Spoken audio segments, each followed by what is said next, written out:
week I let you know that me and the modern world don't operate on the same page.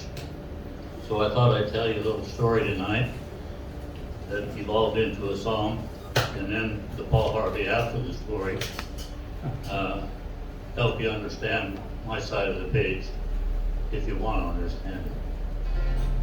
So, first wife and I got divorced, and I'm a country boy, and I didn't want to live in the city above a drugstore and listen to the traffic in town. So I went to the back of the place, which is right next to the Burlington Railroad. There was a pond there, about an acre of water. And I built a cabin, for lack of a better name, that later on became known as the shack. Well, I had everything there that I needed to live in. 12 foot wide, 24 foot long. I had a gas Cervelle refrigerator. I had a apartment-sized 4-burner stove with an oven. And the bedroom was on the north end of the little cabin. And there was a window there, and when I got laid down, my head on the pillow, I was about that far from that window. And I had gone outside and planted 2 pine trees beside that window. So at night, when I'm laying there asleep, the breeze comes through the pine needles, and I hear that sound. And also on that breeze comes the croak of the bullfrogs that lived in the pond down there. And about a quarter of a mile the other side of the shack is a gigantic big oak tree, and the absolute biggest hoot owl that you ever seen or heard in your life. And I swear to God, when he'd go hoo hoo, the whole cabin would vibrate from his voice. So I had no need for sleep aids. All I had to do was lay down. And I worked in town and got off fairly early in the afternoon, pardon me. I get home around 3 o'clock. And at that time, this is enough years ago, that we still had freight trains, real freight trains. Ones with a caboose on the back if you're an everyday person. If you're a railroad man, it was known as a way car. That train would come by about 4:30 in the afternoon. The brakeman was riding in that way car, and I got to waving at one another. He wasn't just like that. The whole half of his body was sticking out, and he's got both arms going like that, and I got my hat off waving. Just become quite a ritual between us. I'd probably a year and a half, 2 years this went on, we were waving at one another. And in the evenings, weekends, good friends would come out from town. And I worked at the packing house, so I'd bring home beef ribs. We'd put charcoal on the ground, a couple of racks on top, and we'd have barbecue ribs. I'd make pinto beans with onions and habanero peppers in them, and we'd eat, play music, tell stories.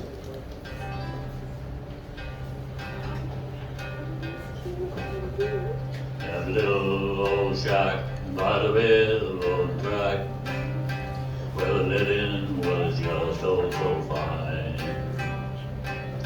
There's a hand dug well, a windmill on top, but the water you'll carry inside. There ain't no TV, no electric light, there sure ain't no telephone line.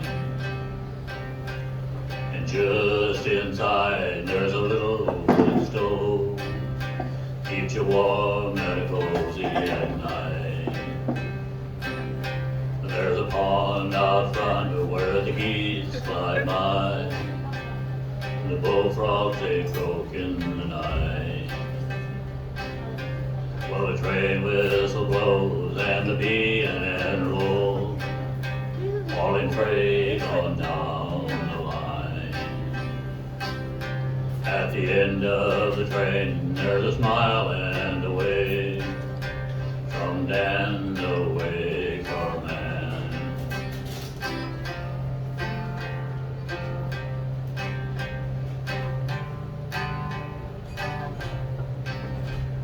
Well, Dan and the way car, they rolled on by, never to return again. Now Now the shack burned down and the pond it dried up. The bullfrogs they went on their way. When I grew old, I moved into town where the water it runs from the town. That little old shack by the railroad track, buried deep in my soul. That little old shack, the railroad track, buried deep in my soul.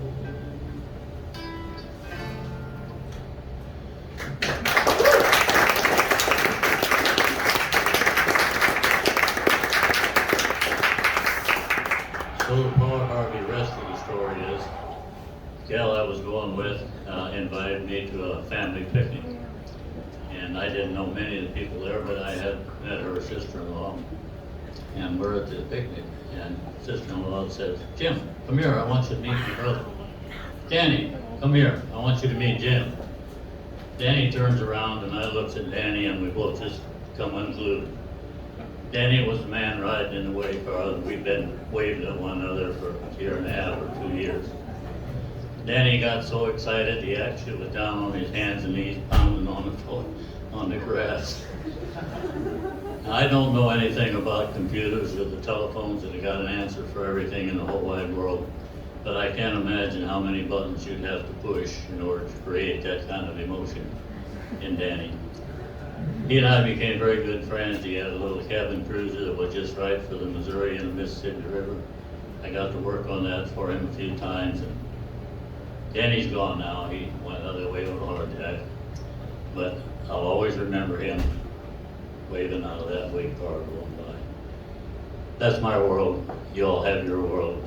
We don't fit together, but thank you all for coming tonight and abiding by the rules. And if y'all do that, maybe we'll get to do it again next week. Thank you all.